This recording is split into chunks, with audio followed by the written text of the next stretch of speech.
Mga kapuso, hinay-hinay sa paggamit sa luya. Kay misaka ang presyo ni ini sa merkado sa karbon. Sa iranta ang detalye sa report ni Alan Domingo.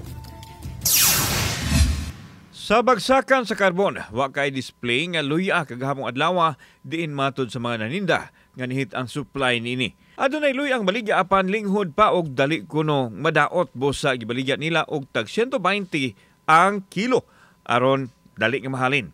Giyong nagdali ang mga nananom og luya sa pag-ani aron makaapa sa mahal nga presyo karon. Kung buwang 150. So mahal siya barato. Mahal. Unsa na kaingon nga nung mahal? Kulang sa supply. Apan mas mahal ang guwang nga luya kay moabot man sa 150 pesos ang matag kilo niini. Adunay gikan subang dapit ug aduna sa gikan sa bukid sa dakbayan sa Sugbo.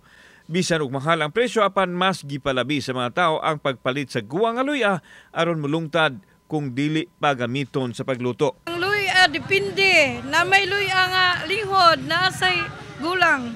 Kani gulang na ni.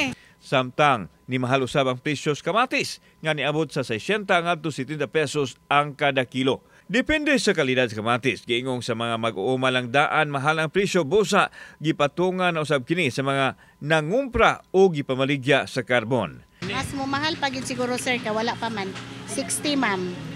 Samtang ang ubang mga lamas ug utanon kasarangan ug way paglihok ang presyo. Kauban si Clover Lumayag, ako si Alan Domingo. Balitang Bisdak.